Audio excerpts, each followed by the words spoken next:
Hello बच्चों, welcome to the empire of VCC classes. आप सभी बच्चों का वीसीसी क्लास के साम्राज्य में स्वागत है। बच्चों, आज हम लोग प्रकाश का अपवर्तन का लेक्चर नंबर 3 देखेंगे। ठीक, इससे पहले आप लेक्चर नंबर 1, 2 को देख कर ही लेक्चर नंबर 3 को देखें।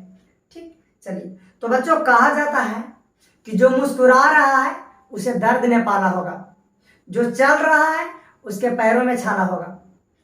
जो मुस्कुरा रहा है उसे दर्द ने पाला होगा, जो चल रहा है उसके पैरों में छाला होगा। बिना संघर्ष के इंसान चमक नहीं सकता बच्चों, बिना संघर्ष के इंसान चमक नहीं सकता। जो जलेगा उसे दिए में उजाला होगा। तो आइए आज हम लोग बात करेंगे बच्चों इस लेक्चर में कि प्रकाश का अपवर्तन के कितने नियम होते हैं और कौन कौन से। तो बच्चों, प्रकाश के अपवर्तन के 2 नियम होते हैं। ठीक, देखिए वो 2 नियम कौन से होते हैं। तो आज हम लोगों का मुद्दा है प्रकाश के अपवर्तन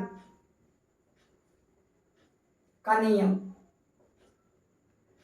तो सबसे पहले बच्चा कि प्रकाश के अपवर्तन के सर 2 नियम होते हैं। देख लीजिए वो कौन से नियम होते हैं।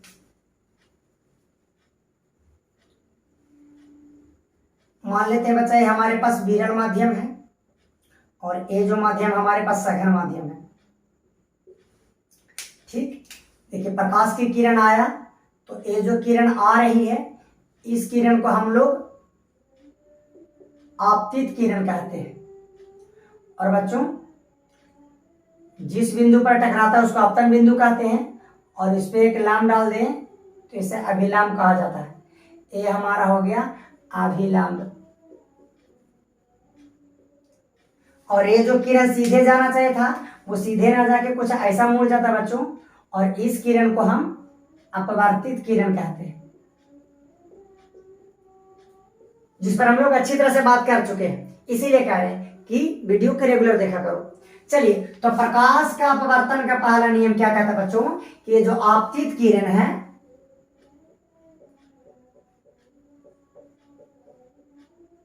कौमा ये जो अपवर्तित किरण है,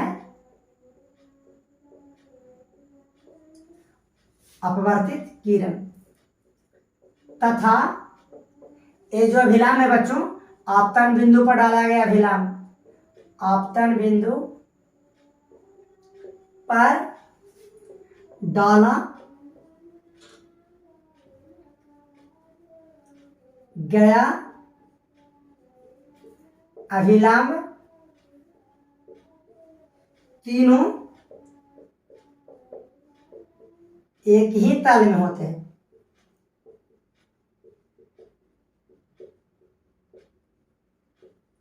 ठीक बच्चा, प्रकाश के अपवर्तन का पहला नियम कि आपतित किरण, अपवर्तित किरण और ये हमारा अभिलाम, तीनों आपतित किरण, अभिलाम और अपवर्तित किरण तीनों एक ही तल में होते हैं। दूसरा नियम बच्चा, प्रकाश के किसी विशेष वर्ण, प्रकाश के किसी विशेष रंग के लिए, प्रकाश के किसी विशेष वर्ण, विशेष वर्ण मतलब कोई किसी खास रंग वर्ण के लिए, विशेष वर्ण कोष्ठ में बचा रंग के लिए आपतन कोण की जाए,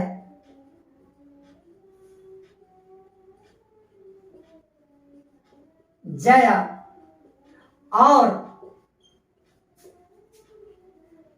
अपवर्तन कोण की जया। मिटा रहे हैं ऊपर के बच्चों। चलिए, हाँ, तो दूसरा नियम क्या कहता है हमसे कि प्रकाश के किसी विशेष वर्ण रंग के लिए आपतन कोण की जया और अपवर्तन कोण की जया का अनुपात एक नियतांक होता है।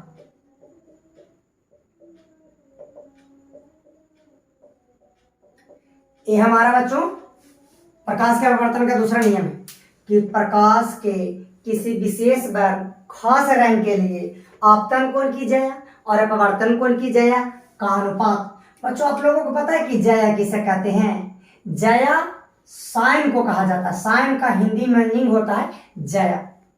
और आप लोग जानते हैं कि आपतित किरण और हम लोग जानते हैं बच्चों कि आपतित किरण और अभिलंब के बीच में जो कोण बनता है उसे आपतन कोण कहते हैं।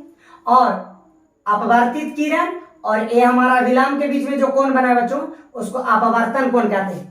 इसका मतलब, और हम लोगों को पता चल गया बच्चों कि जया किसको कहते हैं? साइन को। इसका मतलब आपतन कोण की जया यानी कि बच्चों साइन आई, आपतन कोण की जया। और बच्चा अपवर्तन कोण की जया, जया मतलब साइन, साइन, लेकिन किस कोण का? अपवर्तन कोण की जया। आपतन कोण की जया, अपवर्तन कोण की जया। और इस बट्टा को बच्चों हम लोग अनुपात बोलते हैं। तो आपतन कोण की जया और अपवर्तन कोण की जया यानी साइन आई बट्टा साइन आर बराबर एक नियतांक होता है बच्चा। मिटा देते हैं, इसकी जरूरत नहीं है, नियतांक होता है। और बच्चों इस नियम को हम स्नेल का नियम कहते हैं।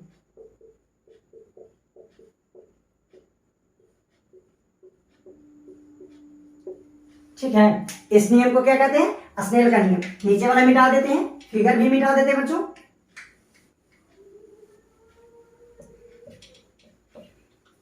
हाँ, तो कैसे याद रखेंगे सर? तो बस यहां से पढ़ना सीखो। साइन मतलब जया, तो आपतन कोण की जया, और मतलब अपवर्तन कोण, अपवर्तन कोण की जया, और इसको अनुपात पढ़ते हैं। तो आपतन कोण की जया और अपवर्तन कोण की जया का अनुपात एक नियतांक होता है। और इस नियम को हम कहते हैं स्नेल का नियम।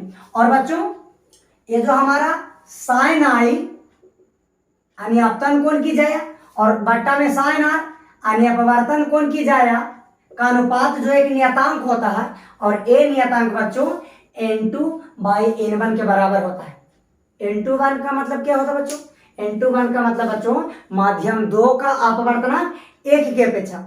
प्रीवियस लेक्चर में बहुत अच्छी तरह से डिस्कस कर चुके हैं कि अपवर्तनांक और अपेक्षिक अपवर्तनांक क्या होता है। ठीक, तो जाकर उस वीडियो को जरूर देख लें। तो बच्चों आपतन कोण की जया और अपवर्तन कोण की जया यानी साइन आई बटा साइन आर बराबर होता है n2 यस, यानी माध्यम 2 का अपवर्तनांक माध्यम 1 का अपवर्तनांक के बराबर होता है। तो साइन आई बटा साइन आर। और हम जानते हैं कि n2 कैसे प्रभावित है। तो बच्चों ये इस तरह से प्रभाषित है कि n2 बटा n1 यानी माध्यम 2 का अपवर्तनांक माध्यम 1 की अपेक्षा। इसका मीनिंग माध्यम 2 का अपवर्तनांक 1 की अपेक्षा। तो जिसका अपवर्तनांक निकालना है तो 2 का अपवर्तनांक उसको ऊपर रखा जाता है, जिसके अपेक्षा निकालना है किसके अपेक्षा? 1 के, तो 1 के नीचे रखते हैं। तो n2 बटा n1। अब इसको बच्चों हम अगर गुना कर दें तो हो जाएगा n1 साइन आई बराबर n2 साइन आर। बच्चों इस रूप को स्नेल का नियम का